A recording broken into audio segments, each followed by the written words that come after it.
Rebonjour pour vous, bonjour pour moi, avec ma vieille tête, mais bon, pour faire une chambre, est-ce qu'on a besoin de se préparer bien? Je ne crois pas, je vais transpirer toute la journée à faire n'importe quoi, en plus je suis à moitié nue, donc, on est nature, cet angle est pourri en plus parce que je suis par en dessous, la lumière est là, mais c'est que je vais monter sur l'escabeau pour enlever les trucs de mon armoire, alors, vous comprenez? On est le deuxième jour de ce makeover de ma chambre. Et petit souci, vous m'avez vu ce matin, bon je vais commencer à débarrasser en montant sur cet escabeau. Je sais pas, vous avez pas continué à me voir. Je vais pas me filmer comme ça, et franchement, Birdie, fais des efforts. Aïe! Je le disais donc, ce matin j'ai filmé, j'ai fait mon plan de ma chambre et tout avec les meubles qui pouvaient bouger.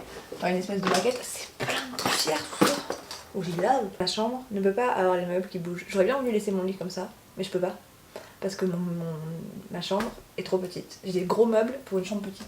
Je garde toutes les... Est-ce que vous aussi vous faites partie de ces gens qui gardent toutes les boîtes, genre j'ai ma boîte de micro, pourquoi faire?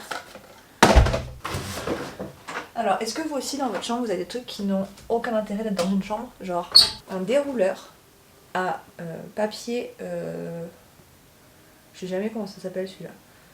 Sulfurisé? Distributeur de rouleau mural, voilà. Je l'ai gagné à une tombola. Et j'en ai jamais eu l'utilité. Dans ma maison on peut pas l'accrocher au mur parce que dans ma cuisine il n'y a pas de place, donc voilà. Le jour où j'aurai un appartement, Cécile dans notre maison qu'on partagera pour faire writing house, j'aurai déjà le dérouleur à papier. Donc pour essuie-tout et aluminium et papier sulfurisé. C'est pas sulfurisé ça, c'est papier quoi? Alimentaire? Papier quoi? Bref, j'enlève ce qu'il y a sur l'armoire pour mettre par terre, c'est très intéressant comme principe. Je vais déplacer du bordel pour le mettre ailleurs, c'est ce que je fais dans ma vie aussi. Je suis pleine de poussière. Aouh! Ça c'est méga lourd. Est-ce que je vais tomber? Certainement. Si je tombe, ça fera des vues. Si je tombe et que je me casse quelque chose, je filmerai jusqu'à l'hôpital. Sauf si je suis morte. Je filmerai pas. Du coup, pourquoi je fais tout ça maintenant? Parce que j'ai censé pas faire le papier, alors que je suis censée faire le papier, parce que j'ai un rendez-vous téléphonique avec ma psy dans 20 minutes, 10 minutes maintenant. 10 minutes. Et que du coup, il faut que je sois prête. Donc je peux pas me lancer dans le collage de papier si je dois répondre au téléphone. Et je suis paniquée parce que ça me panique toujours de devoir répondre. Si. Mais c'est pas grave, ça se trouve, je vais pleurer. Et on vit bien avec nos émotions, hein? On aime vivre avec nos émotions.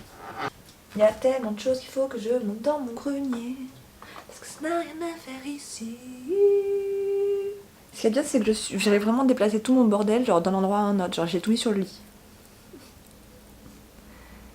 Bonne idée? Non, je ne crois pas. Maman.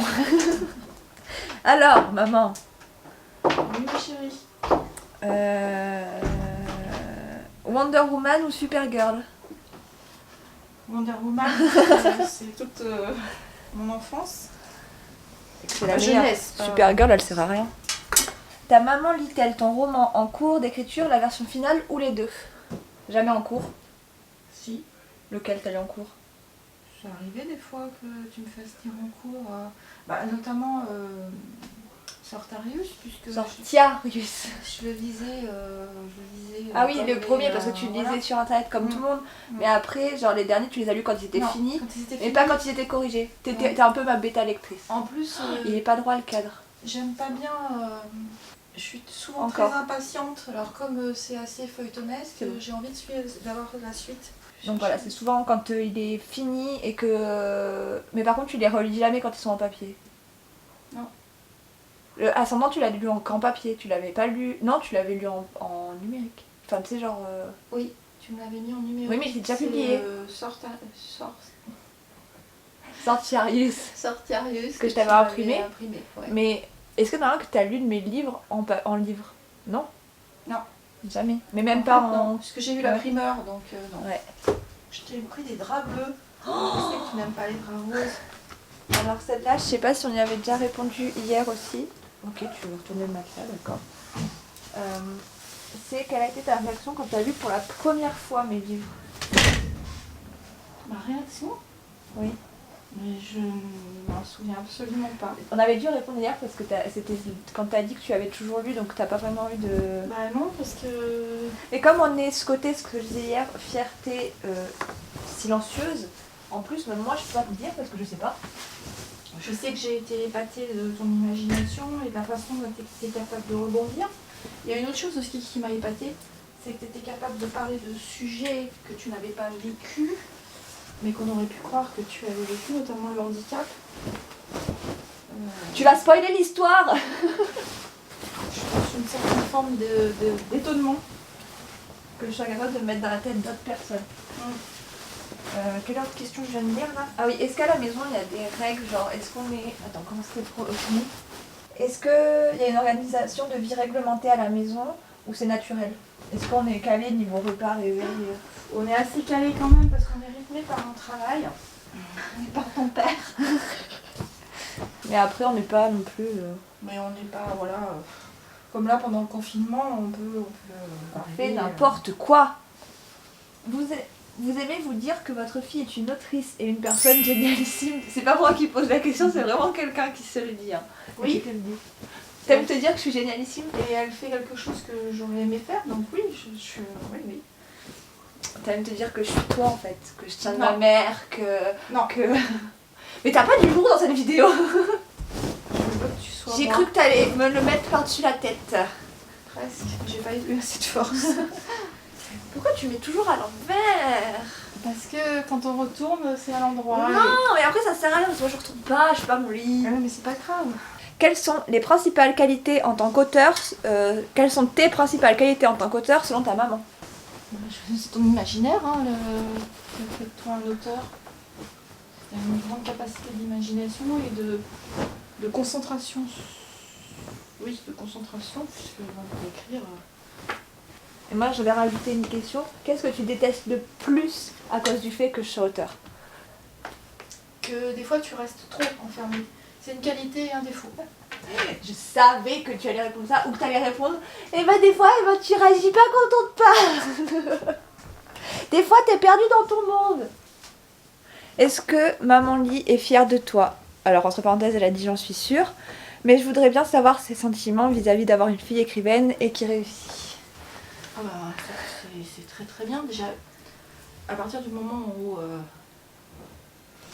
T'es pas obligée de te forcer à dire des choses que t'as pas envie de me dire. Non, mais à partir du moment où ta fille a fait quelque chose qu'elle aime et qu'elle y réussit, moi je trouve ça super. C'est bien chanté. Question suivante. C'était la dernière. Me revoilà en ce jeudi 7. Je ressemble à rien, on dirait Fifi Brenacier. Donc 3e jour pour faire ma chambre. J'essaye de filmer dans une façon que vous ne voyez pas encore ce qu'on a fait et pas fait. Voilà. Et je pensais pas du tout que ce vlog allait prendre autant de temps, hein. Clairement je pensais que ça allait se faire en un jour. Est-ce que j'ai minimisé les travaux? Oui, clairement. Aujourd'hui, j'ai quoi à faire? Je vais déplacer... Enfin, faut que j'enlève tous mes livres et tout. Sans que ça va me prendre énormément de temps et de muscles. On y croit. Évidemment. On y croit, on y croit. Est-ce que j'avais quelque chose à vous dire? Parce qu'en vrai, je vous parle pas beaucoup en ce moment. Enfin, vous avez vu beaucoup quand je faisais ma chambre, on a parlé avec maman. Et maman, elle a fini de répondre aux questions. Aujourd'hui, il restera que mes questions, mais je pense que je répondrai à mes questions quand la chambre sera finie et genre dans le nouveau décor, quoi. Enfin, comme je vous parle beaucoup de MetaLife, donc je suis toujours active dessus. J'ai commencé à me faire quelques petites connaissances, donc en fait, j'ai vu le bon côté, donc je retire ce que j'ai dit dans le reste de la vidéo à ce sujet-là.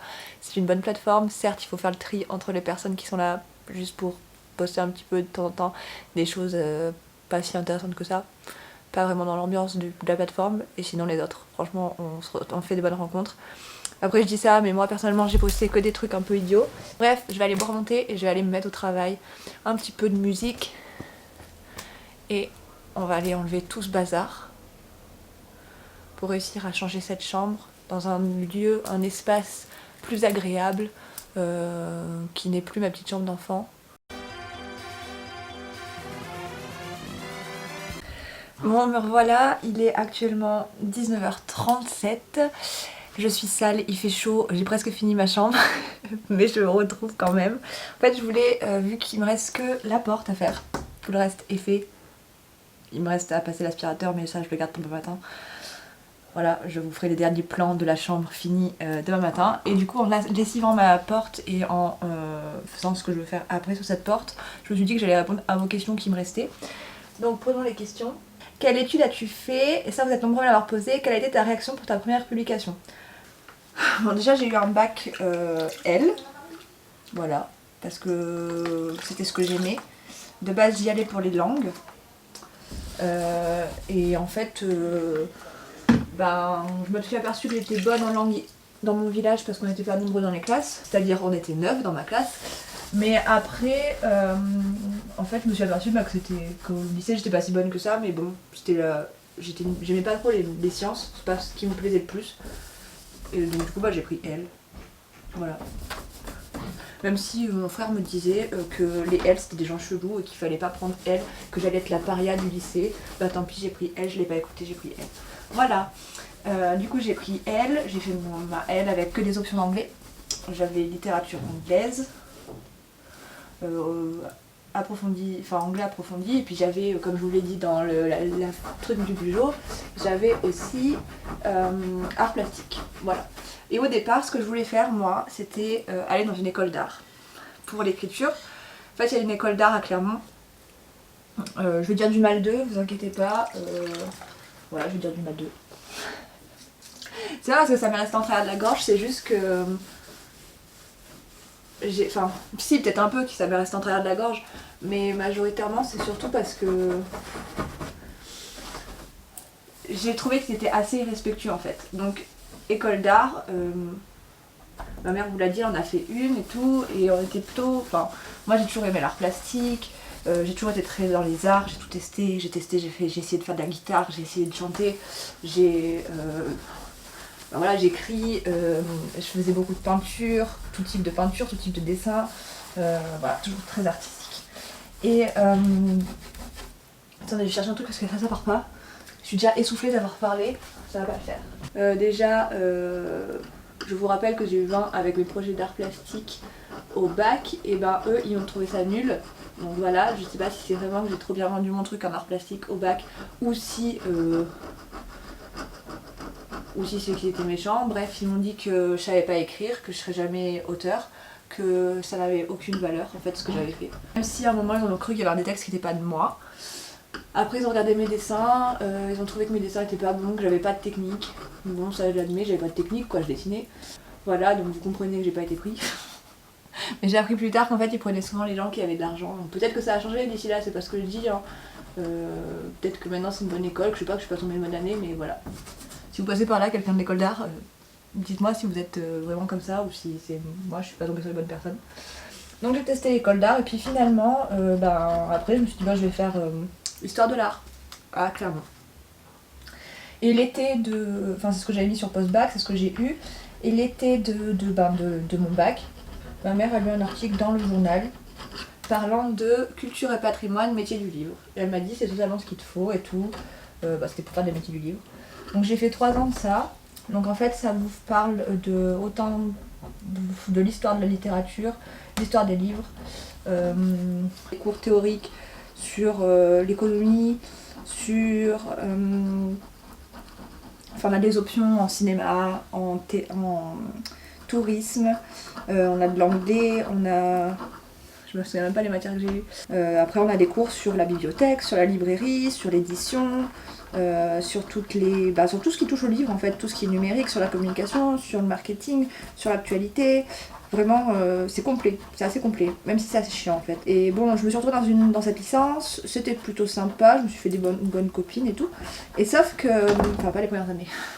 Il a fallu que je tombe la L3 pour en faire. Je suis arrivée à un moment où chaque année on nous répétait exactement la même chose. Donc c'était chiant. Et sachant qu'après j'ai fait un master, donc 2 années de plus, donc au final j'ai fait 5 ans d'études, dans un master qui m'a répété encore une fois la même chose. J'ai voulu arrêter et tout le monde m'a dit non, ne t'arrête pas, continue, tu peux pas t'arrêter en si bon chemin. Donc l'avantage que j'ai eu c'est que j'ai fait des stages, donc j'ai fait 2 stages en librairie. un dans une librairie plutôt assez grande en Creuse, et un autre dans une... Enfin, j'aurai un truc un jour peut-être que je vous raconterai, que j'aurai peut-être le courage de vous raconter, qui s'est passé dans cette librairie en Creuse, et une autre dans une librairie à Clermont qui était beaucoup plus petite. Et après, ma dernière année, j'ai fait mon stage dans une maison d'édition à Paris. Pareil, j'ai beaucoup de choses à dire sur ce stage. J'ai un bac plus 5. Au final, le bac, le master, il s'appelle Conduite de projet ou d'établissement culturel, métier du livre et du multimédia. Je crois que ça, c'est super long pour en fait que je trouve pas de travail. Et du coup, vous êtes nombreux aussi à m'avoir demandé pourquoi je travaille pas en édition, parce que le monde de l'édition c'est extra bouché. Franchement, ça m'avait beaucoup plu de le faire, l'édition, quand j'étais en stage. Parce que je vais pas vous mentir, là où j'étais en stage, il y avait une éditrice et puis tout le reste, il fallait se débrouiller tout seul. Et c'est chiant parce que j'ai envoyé je ne sais combien de lettres de motivation, toujours ont été en réponse négative. Parce que en fait j'ai un très bon CV mais pas assez d'expérience, sauf que personne ne vous laisse de l'expérience, enfin vous laisse la chance de tester votre expérience, d'avoir de l'expérience. Donc au final jamais vous avez d'expérience puisque personne ne vous laisse d'avoir de l'expérience. Donc là je travaille dans une école, c'est un service civique. Quelle a été ta réaction pour ta première publication? Alors ça c'est très très drôle. Parce qu'en fait on l'a plus ou moins dit avec ma mère quand on en a parlé de elle, sa réaction. C'est que moi j'étais en cours, donc à la fac. Et mon téléphone, j'ai vu un truc apparaître sur mon téléphone et j'ai cru que c'était justement, je cherchais un stage et comme il y avait écrit Kaya Édition, je me suis dit ah c'est un stage qui me répond. Et après je me suis fait mais j'ai jamais envoyé de message à Kaya Édition, genre est-ce que c'est quelqu'un qui leur aurait passé ma lettre de motivation et mon CV. Et après je commence à lire un peu le message, oui nous serions intéressés par votre manuscrit ascendant. J'étais là bah non, genre c'est une blague, non c'est une blague. Et après je lis le message et il me l'avait envoyé sur Wattpad et par mon mail. Donc j'étais là bah non c'est pas possible et tout, ça n'existe pas, enfin c'est quelqu'un qui se paye ma tête quoi, c'est une blague, c'est un troll, on veut se moquer de moi. Donc bon, j'y crois pas, j'en parle avec une copine, après j'appelle ma mère et tout, et ma mère fait des recherches et voilà. En fait j'ai pas vraiment eu le temps de me dire que c'était arrivé. Parce que j'ai cru que c'était une blague et après ça s'est vite passé parce j'ai eu un coup de téléphone avec l'éditrice et voilà.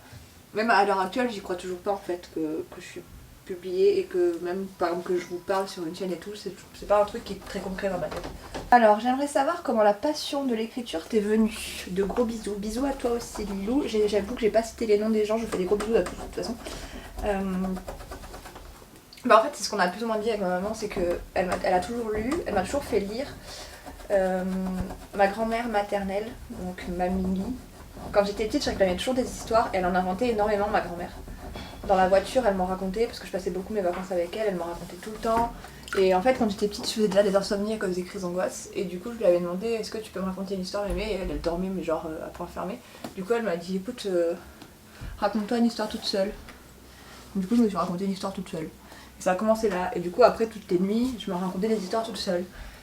Et les nuits au fur et à mesure, je continuais les histoires que j'avais racontées la veille, donc ça a commencé comme ça. Et puis mon autre grand-mère m'a toujours raconté l'histoire du petit chaperon rouge quand on se promenait. Je réclamais toujours des histoires quand on allait se promener, parce qu'on est une famille qui a toujours fait beaucoup de randonnées. Et dès tout petit on en faisait, et je racontais toujours l'histoire du petit chaperon rouge. Et normalement on en avait marre de raconter l'histoire du petit chaperon rouge, donc elle a changé, elle va raconter l'histoire du petit chaperon arc-en-ciel. Et je sais pas, en grandissant, c'est devenu, voilà, en grandissant, que j'étais encore enfant, j'ai commencé à créer mes petites histoires, j'aimais bien créer mes histoires avec mes Barbie, quand j'ai joué aux Sims, j'aimais bien leur créer des petites histoires, alors que vous savez, normalement vous jouez juste avec les personnages, mais moi je leur inventais des histoires. J'ai pas, genre, c'est pas vraiment, genre un jour j'ai eu quelqu'un qui m'a mis un livre dans les mains et qui m'a dit tiens, et que ça a été la révélation de me dire waouh, moi aussi je veux faire ça. Après j'ai eu une expérience très intéressante avec l'auteur de Björn le Morphir. Quand j'étais à l'école, on avait ce qu'on appelait le rallye lecture, et c'était le prix Terre de Montagne d'Auvergne, je sais plus. Bref, on lisait des bouquins tout au long de l'année et après on avait la chance d'aller rencontrer les auteurs. Et je me rappelle qu'on avait rencontré l'auteur de Björn le Morphir, j'avais adoré son bouquin. Et je lui avais posé énormément de questions et j'avais trouvé ça fascinant en fait, de voir comment il fonctionnait. Donc peut-être que ça m'avait fait un déclic aussi de me dire un jour je ferai pareil.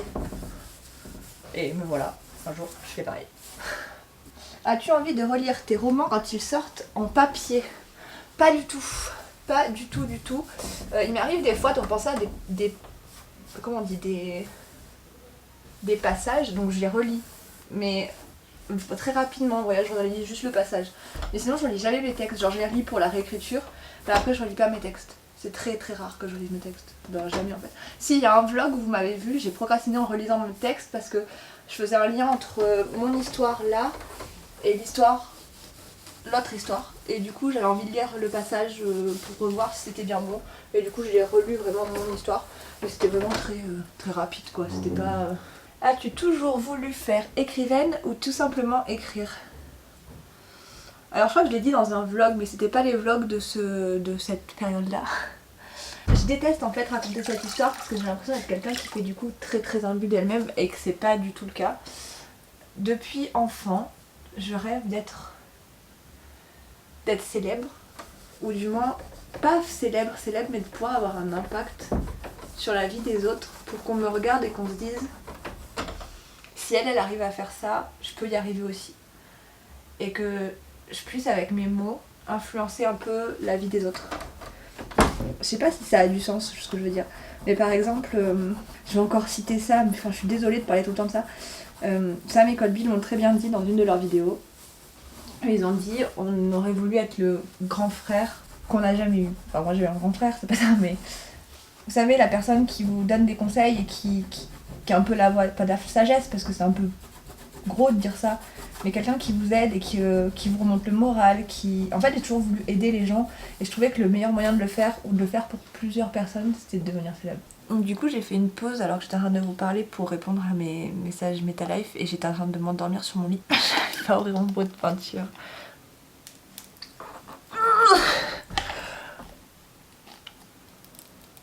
Ça présage rien de bon pour la peinture que je dois avoir à l'intérieur.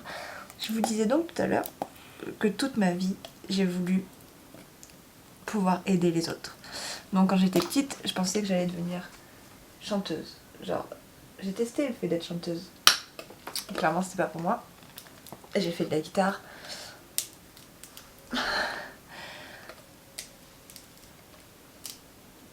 J'ai fait plein de trucs. Et pendant 30 ans je me suis juste dit tu vas devenir célèbre d'une façon ou d'une autre. Donc je me filmais beaucoup. Beaucoup. Et j'ai jamais rien posté sur les réseaux. Enfin si, après je me suis fait harceler donc j'ai arrêté. Je me suis aperçue en fait que ce qui me convenait le mieux c'était l'écriture parce que j'arrivais vraiment à exprimer ma voix avec. Donc est-ce que j'ai toujours voulu faire écrivaine? Non. Est-ce que écrire a toujours été une chose que j'ai voulu faire? Enfin est-ce que j'ai toujours écrit? Oui. Est-ce que du coup en vivre c'était une chose que j'ai toujours voulu faire? Non. Mais maintenant je m'aperçois que c'est un peu une évidence. Je vous retrouve dans ce coin neutre de ma chambre parce qu'en fait je viens de réaliser que cette vidéo allait être super, hyper, méga longue. J'ai déjà énormément de choses dites dedans, beaucoup trop d'extraits de comment on a refait ma chambre et tout. Et en plus je viens d'avoir un énorme flash de quelque chose que je veux vraiment beaucoup partager avec vous et je sais pas pourquoi ça aura un rapport avec le fait d'avoir changé ma chambre, mais ça aura un rapport avec, ça a déclenché ce truc dans ma tête qu'il faut que je vous en parle. Donc du coup j'ai décidé, je vais faire ce truc genre de capter votre attention pour aller dans une prochaine vidéo, mais je vous dis que la révélation de ma nouvelle chambre, pour ceux que ça intéresse, sera dans la prochaine vidéo, donc qui sortira demain, avec une énorme discussion que j'ai à faire avec vous, quelque chose qui me tient vraiment à cœur. Je pense qu'elle partira encore dans tous les sens cette vidéo, mais c'est quelque chose voilà, que j'ai vraiment envie de partager avec vous. Je sais pas si c'est les vlogs qui m'ont fait réagir à ça, ou si c'est le fait justement d'avoir changé ma chambre qui m'a fait réagir à ça, ou je vais mettre de la peinture partout, ou si c'est je sais pas, échanger avec des gens comme moi sur MetaLife, je sais pas, mais dans ce coup je viens d'avoir une révélation et j'ai vraiment envie de vous en parler à vous, pour me faire du bien, pour peut-être vous faire du bien si jamais vous partagez la même avis que moi, donc le même avis. J'espère que les réponses de ma maman et les miennes que j'ai fait vous ont plu. Je sais qu'il y a des questions qui étaient plus basées sur l'écriture, je referai une autre FAQ plus tard pour que vous ayez vraiment une FAQ basée sur que l'écriture, sur vraiment la façon que j'ai de fonctionner, voilà, pour ceux que ça intéresse. J'espère que vous étiez contents de retrouver ma maman, qu'elle a vraiment répondu aux questions comme vous vouliez. Si jamais vous avez des travaux chez vous, que ce soit peinture, papier peint, on est aussi très doué pour poser le lino, pour les lustres, vraiment des travaux manuels. Alors, on sait faire aussi du crépi, on sait faire des meubles aussi si vous voulez. famille Lee et associés, on est là pour vous aider. Hein. C'est une entreprise de femmes, parce que oui, les femmes aussi savent faire des travaux. Hein. On a besoin d'être un homme. Chez moi, mon père, il fait rien. Il fait pas de travaux, il aime pas. Il est pas très bricoleur. Donc c'est ma mère, moi et mon frère aussi, il aime bien. Mais là, il est pas là. Je vous dis à demain. Je vous fais des gros bisous. Continuez d'être vous, continuez d'être géniaux, continuez de créer, continuez d'être bizarre, parce que c'est bien d'être bizarre. Hein. On aime bien être bizarre. Assumez vos différences, parce que c'est ce qui nous fait être plus riches. Partagez avec les autres. Dites-leur que vous les aimez. Continuez de créer. Et je crois que j'ai déjà dit, mais c'est pas grave. Et vous êtes en train de voir la moitié de ma déco. Et moi je vous dis à demain. Cette fois c'est bien à demain.